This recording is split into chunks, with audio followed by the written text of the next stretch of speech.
episode 9 of the Unstuck Club. Hi, everybody. Hi, Di. Hi, Joe. We decided to press record before we even really say hello to each other, because what happens is we kind of have a 10-minute conversation before and lose some of the essence of the way that you and I just communicate on an everyday basis, right? Yeah, talk about getting unstuck from perfectionism and but I mean, we did say, I mean, I can't believe we're now in the middle of May almost. In January, we said that we really wanted this to be unscripted as far as possible. Because that's what getting unstuck from life is. It is about getting unstuck. Like, I mean, I've really seen, and I know you have too, that once we decided to do this, like the things coming up to get unstuck, it's like, whoa, okay, sure. I didn't realize, the universe was going to take me this seriously. Yeah. But I really love it. I love where I am now as opposed to where I was in January. Yeah, me too. Yeah. And I think I'm definitely getting more comfortable telling the stories of the messy stuff. So I've realized some of my reputation stuff, and that reputation is, I think that with what we do, sometimes people look at us and say, well, you need to be more put together. You need to be more on track if I'm kind of going to take your advice and your guidance. And I'm starting to realize that's such an old way of thinking, that actually people want to feel like we're all in the pot and in the messiness together, and we're going to figure it out together, which has been such a relief and such a shift for me. And it wouldn't have happened if I wasn't doing the Unstuck Club. Wouldn't have happened. Yeah, I think I think so many are in that space, and it is exactly that of the expectations of the way we're supposed to show up. And I'm busy listening to Denise Duffield Thomas's podcast episodes at the moment. She's Australian, and she works very much around money and getting unstuck from limiting money beliefs. But she is just so refreshingly honest and down to earth about how you live your life and run your business. And she actually has been probably an unstuck cheerleader without even realizing it. Because, I mean, some of these episodes are 2 to 3 years old. But it's like you don't have to show up in a certain way. You don't have to be a certain way because that's what's expected of you. And I've been thinking about you a lot these last few days, Joe, because you're about to leave your current house sit. Yes. And I was thinking back to when I first met you, which I think was 2018 was the first time I came and stayed over, because that's when I was going to do that retreat. And looking at you now and how you were then with how set you were in your life. I mean, I remember the first time you drove down to me, which was 3.5 hours on a very easy highway. And you straight highway. So I think there's a question that I wanted to ask you, and it's what was the kind of the moment or the defining thing that you suddenly said, I have to do things differently? Sorry, I know that's lobbing a question at you.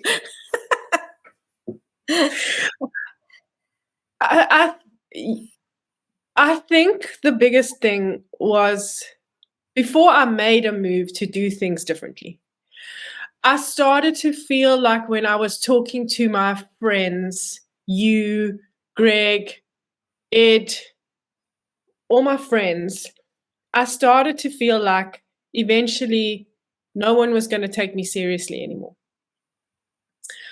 Like I was saying to you, oh, I could live in White River. Remember, oh, I could move down and I could live in White Yeah. River, and I want to be adventurous, and I want to live somewhere else, and I don't know where I want to live, and I was saying it so much that I could kind of see that everyone was not paying as much attention to me as I would have liked, because it was just a whole lot of words for a whole lot of time. Okay. That's the first thing that I started to realize, and it's interesting because it's happening again, which I'll come back to. I don't want to distract from that. Mm. And then in 2021, 22. Now I can't even remember. All the years are blurred into one. When I was going to do a trip that could have been any length of time, my friend Ed said to me, "Jo, come to the Netherlands for 3 months. Do yourself a favor and do something that you have said you're going to do. Be away from South Africa for an extended period of time." So, to be really honest, I needed a nudge. And then the other nudge was the universe, because my visas got messed up. And, I got stuck in the UK, not in the safe haven of the Netherlands where I was supposed to be for 3 months. I got stuck in the UK because I didn't want to miss an opportunity of being there.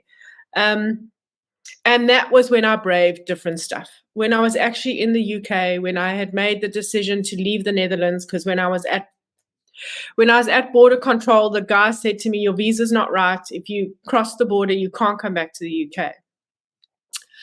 And interestingly, I was walking. A friend of mine, a very dear friend of mine, said, "Come and spend a bit of time with me." Everyone was so amazing. And she had to work on a Saturday. And she said to me, "If you walk and walk and walk and walk, you're going to end up in this tiny little village. But you got to walk. It's going to be like an hour and a half walk." And when I was doing that hour and a half walk, I was in the middle of nowhere, literally. No one was with me. I had my Apple Watch. I'm so grateful for my watch, because it vibrates when I must turn left and when I must turn right. And those pieces started to fall into place. You'll never get lost. I could cry. You'll always have the people there who will be there for you. Wherever you go in the world, you won't feel alone. And as I walked, and when I turned and looked up, there was just this tiny little village that kind of, when you looked up, you could see the high street. And that was the day that I was like, this is it. And I remember what I thought, because I went to a coffee shop and I was crying in the coffee shop, and this poor woman, she was young. She was like, "Are you okay?" I said to her, "I'm about to make a phone call to my family and to my landlord and to give notice, and I'm about to become a nomad," like in the moment. And I remember saying to her, "If I don't, there's going to be a time where it's going to get scary. And if I have a home base, I'm going to go home." Mm. And Sure. that's, yeah. And now fast forward, because that happened after COVID, because it was That during happened COVID after that you closed your business. Yeah. Which was quite something. And I remember saying to Greg, when I had to retrench the staff, I remember saying to Greg, "I never want to lose like this again." It was so hectic. That's my little Fergus. Yeah, there's some things in life we can't control, and I'm afraid my dog barking is one of them. He's the sweetest. I remember saying to Greg, "I never want to lose like this again." It was so hectic to retrench my team. And then what was even more interesting was when my sister and I went away with my nephews, and we hit a pothole and my engine seized, and the insurance couldn't find a scratch on my car, so they weren't prepared to pay for the car. And my sister was so upset because she was driving, and I was like, "You don't understand. This has completely liberated me. Like, I'm selling my car broken." Like, she was completely devastated. And it liberated me. Like I sold that car broken. I even had to put I lost some money. Mm. And I think that I love being an advocate for sometimes you are going to waste time and sometimes you are going to waste money, but don't get stuck where you are because it feels like it's a waste of time or it feels like it's a waste of money. More of that, you'll just find more of that in different ways.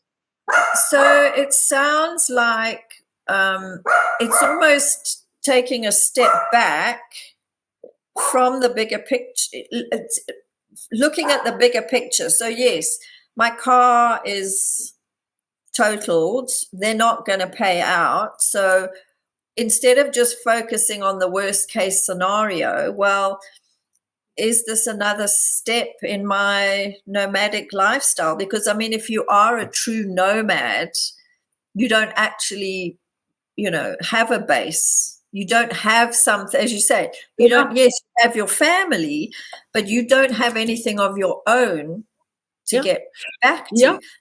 That's quite for me, when I look at you, I mean, I just think you're incredibly brave. And I do realize, I'm 15 years older than you, but one of my biggest regrets, I think, because when I left school, there were a couple of those from my matric year who went overseas for a year. And this was long before cell phones and the internet and everything else.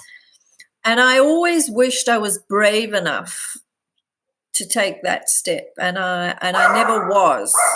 And it's definitely one of my regrets that I wasn't brave enough. And there's something that I've spoken about since John died was I want to take 3 months and travel. And I mean, just saying it it's like, that is such a big thing for me because I nest and I like to know where I'm going and what I'm going to. Yeah. So I'm planning this for next year and it is going to be a huge challenge. So what were some of the biggest challenges that you had to get unstuck from when you started this process? And I know that whole visa thing completely threw you when that happened, because it was like all your careful plans were suddenly out the window. The biggest thing I had to get unstuck from was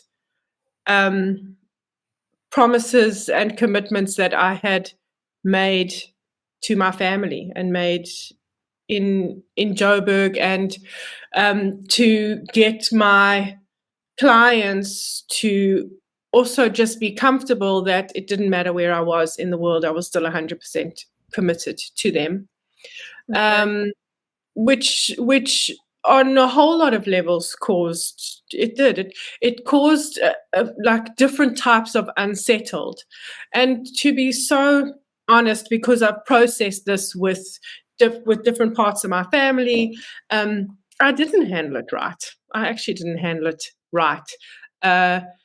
I kind of liberated myself and didn't take into account what it was doing to everybody else, to such a degree that I got hold of my sisters and said, actually, I got hold of my landlord and I thought he was going to say 3 months notice, or when you back. And he was like, no, 1 month notice, like normal. So I commissioned my sisters to pack up my house and put the stuff in storage. And I didn't take into account anybody else's feelings and how everybody else needs to adjust.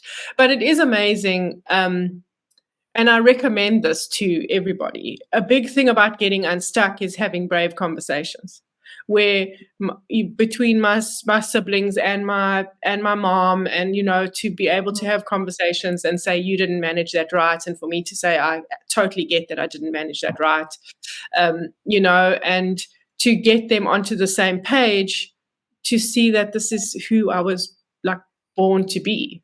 And I think it's so important. So a message that I really want to get across is that I know I'm talking about my nomad life, right? But everyone has within them an example of what is going to get them unstuck. And it might even be to do the work so that you find the relationship that you want. But what it is it's the stuff that you talk about for so long. It's the and what eventually happens is all the pieces all the pieces, even if they are uncomfortable pieces, they start to fall into place.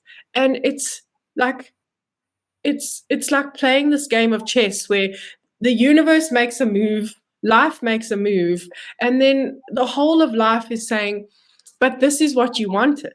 So make the brave move. And so that's how I explained to my sister about the car. She was like, I've destroyed your car. And it was my dream car. So I had my dream car for a while, which was lovely. To be able to say, but I asked for this. I asked for this. So when the pieces do start to crumble and fall apart around you, you actually have to ask yourself, what did you ask for? What did you ask for? Yeah. And sometimes, and sometimes it's kind of like, in these frustrating moments when we think we're saying something that's so ego based, like, I hate this job, or this relationship just it irritates me, or this doesn't make me happy, or I'm tired of myself in this body. We're pulled to be kind to ourselves all the time. So we think that negative speak is the ego, right?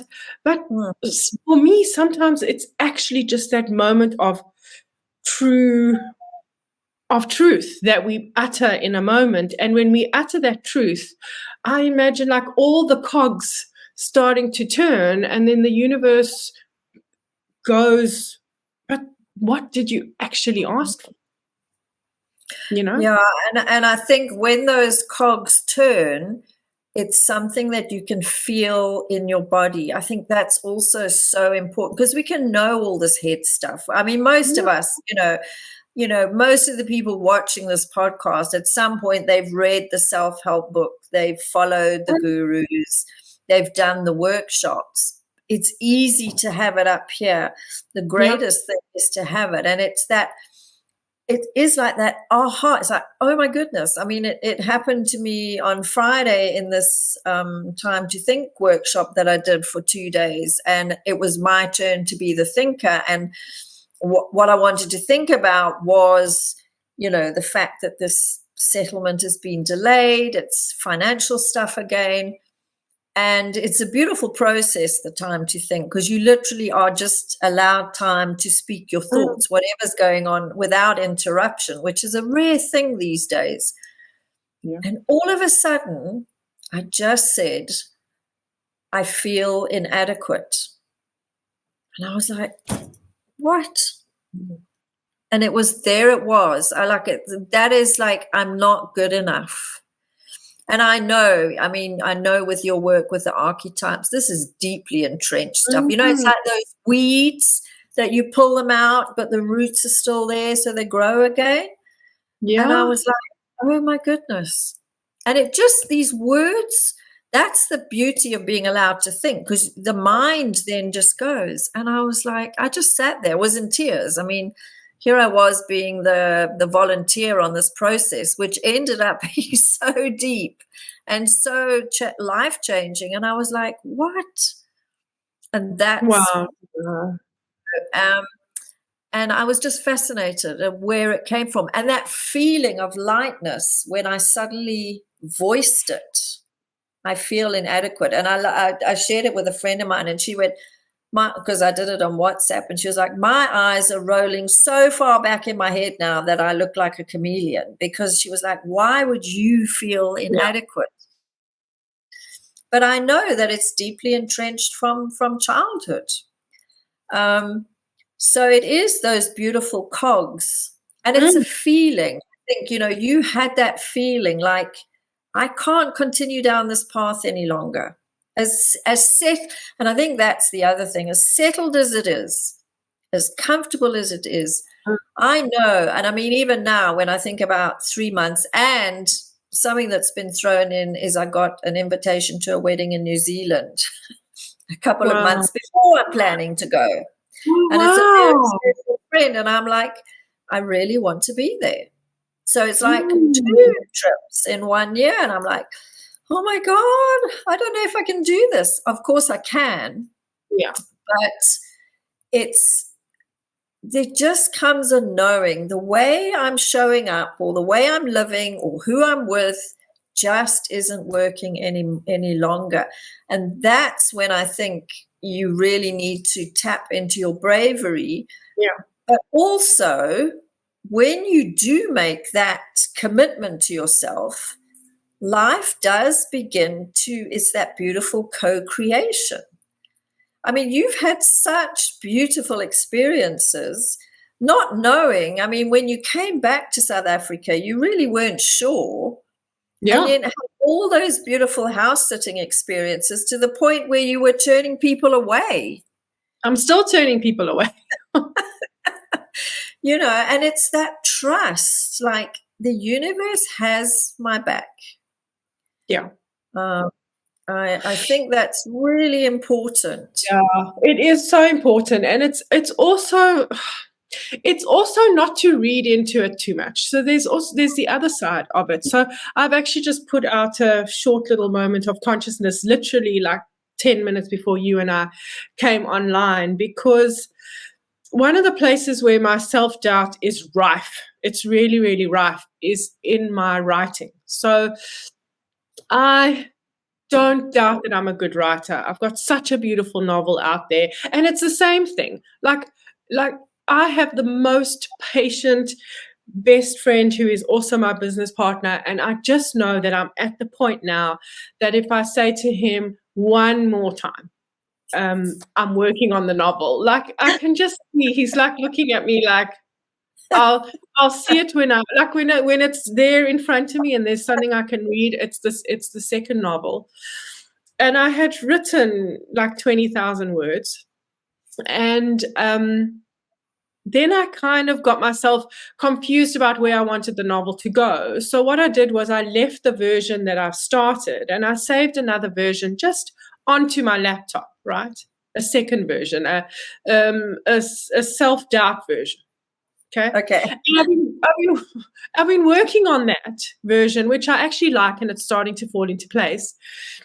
And when I tried to save it today, I actually posted, if you go look at the reel or the TikTok story or whatever, and we call it the beach ball on Apple. It goes round and round and round.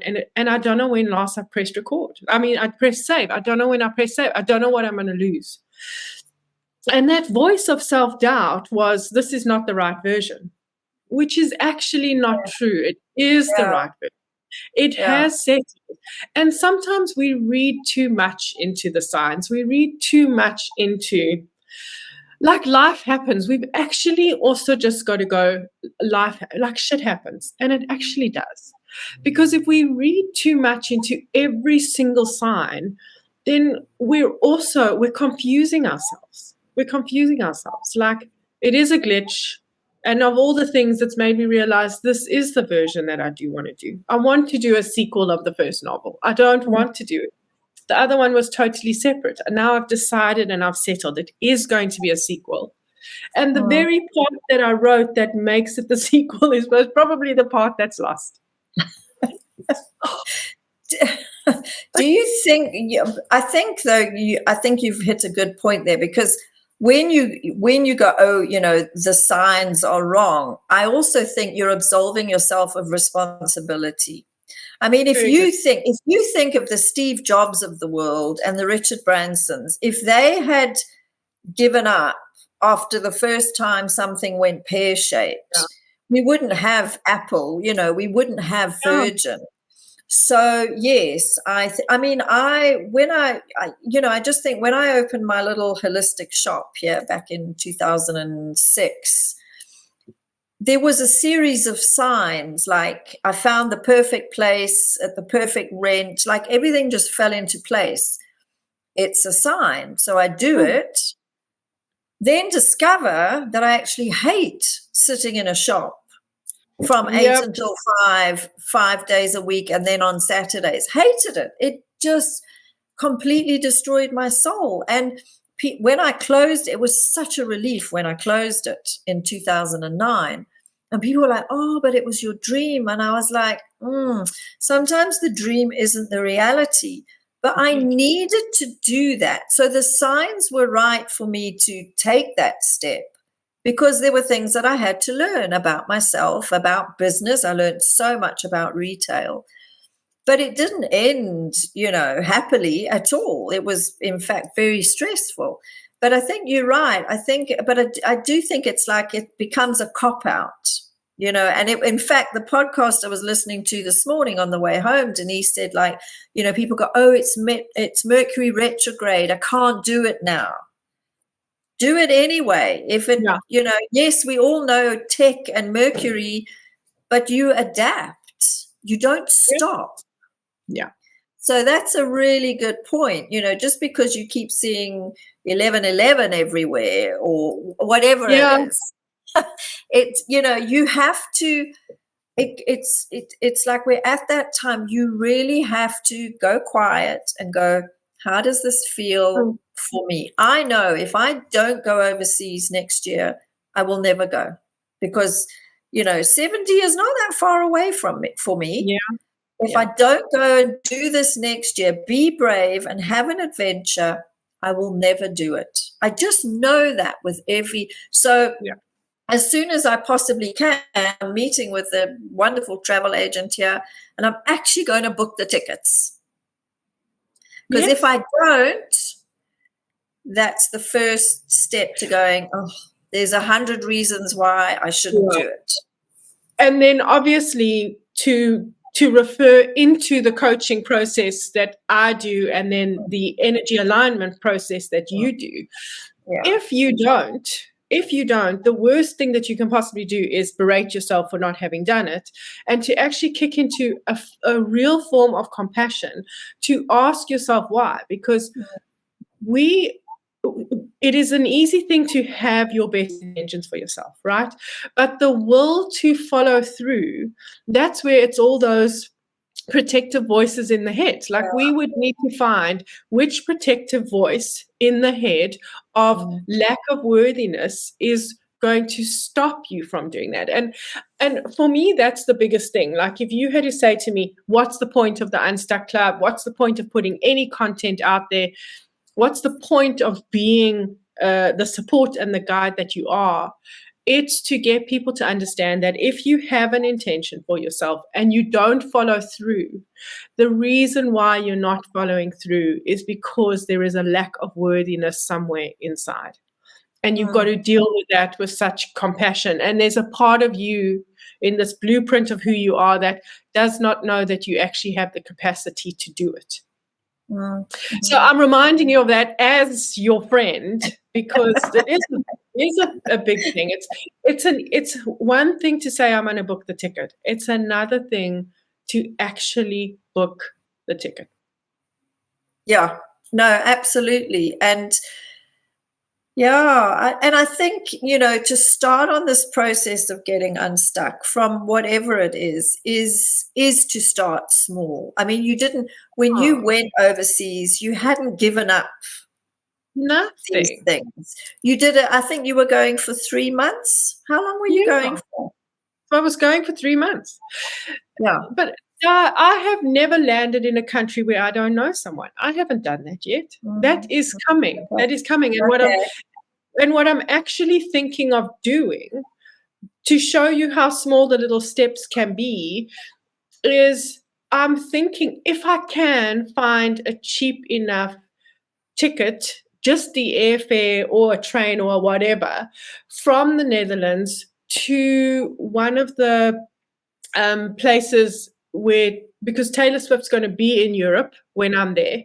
I don't have a ticket, but what's happening is a whole lot of people are outside the venue. They're not even going to the venue. I think you have to really be a Swiftie to understand that someone could do something like that, like just be in the energy of everybody else who just couldn't get a ticket. And I'm thinking that maybe that's the first time that I land or arrive either in one of the options is Milan, another option is Poland, and just land and then kind of know that my ed is in the Netherlands, and if I get, because I haven't braved that yet. I haven't braved completely landing somewhere where I don't know anyone. And Okay. we've got to do these baby steps. If Mm. you threw me in the deep end and said you're going to do 3 months in an absolutely foreign place, I'd be shattered. Yeah. To this day, I'd be shattered. I'm not ready for that. I'm not ready for that. I'll take the next thing that will get me a little more ready and a little more ready. And it's the same as you, like, what's that small little step that you can take? We even Yeah. spoke about it, that we might be in the UK at the Ever. same Yeah. time, Yeah. Yeah. and maybe Yeah. we travel together. Yeah. No, it really, yeah, to anyone who's listening, to help yourself to become brave is Yeah. do one small Tiny. thing. Because I think we also do that. We go, we take this massive jump and it is so scary.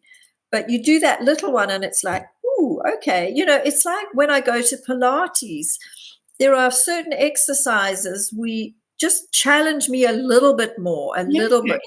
We don't suddenly do this really intense exercise that demotivates me. And then one day I suddenly realized that it's effortless. Like I've seen how much stronger my arms are getting. Like I'm not battling. And I said to Des this morning, oh, this is becoming, easier. And it's Yeah. something so it's the more you do those baby steps, and eventually you suddenly realize you're doing the bigger steps unconsciously. You don't even realize that you're Completely. actually doing it. So, but You know, Joe, I still think what you have done over the last three years is yeah. just so incredibly brave, because I know there's a lot of people who would love to have that nomadic lifestyle. And I don't know, some people can't because of responsibility. I do have a friend who has just left for the UK for 6 months. She's a little bit older than me. Left husband behind here and I think they're in Sedgefield. Wow. And she said to me, I'm absolutely terrified. She is going to people she knows in the UK, but she has 6 months sort of out before her. And she said, I'm terrified, but I'm doing it anyway. That's amazing. That's so amazing. And I think the big thing, because we want people to reach out to us, right? And we want to turn this into dialogue and all those different kind of things, is for people who are listening and going, it's got nothing to do with travel for me. It's got nothing to do with my home base, or like, I want to get unstuck from, like, whatever it is, it is always the same formula. It's the same formula of tell yourself the truth. Be brave enough to make it about you and do something really small that can be different, and figure out how to not feel alone. Like, no man is an island. Who is your support? When I left, we were even joking around. And I love saying this because my bestie, Greg, who's also my business partner, he is not my soft place to land. Like, he is not. And it's because of the way he believes in me. So he's not going to wait at the airport for me. He, even when we say goodbye to each other, he gets me to a certain point and he's like, off you go, which is so beautiful because of how he believes in me, right? My Ed, on the other hand, does all the little hand holding every step of the way. And I was calling him my training wheels when I initially did this. And then when I came back to South Africa, I mean, you've even been my training wheels for a while. Like, there was a gap where I didn't know what I was going to do. And you were like, come to me. And there I was, spending time. And I think that that's so important, is for every person to figure out, what are you trying to get unstuck from? And then to know that you're not alone in the process. There is a formula. We're here to help you. And it is brave and it is scary, and it doesn't matter if it takes forever, a long time. Like, give yourself time. When I looked at the first time that I wrote a word in this novel, it was 8 years ago. Oh, wow. It's been 8 years. 8 years I've been fooling around. Perfect timing. Everything is in Yeah, perfect timing. It really and is. and the harder we are on ourselves, actually, the less we are able to move. Mm. Actually, the kinder you are to yourself, the easier it is to overcome Yeah. the places where you're stuck. Really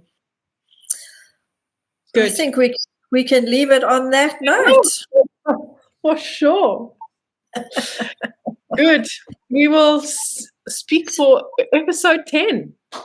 Yeah, it's not far away. Anyway, Or you all have a great week, and yeah, let us know. Please remember, if you enjoy this podcast, to share it, like it, tell people about it, because the more of us who can get unstuck, the better our planet is. absolutely. Take care. Bye. Bye.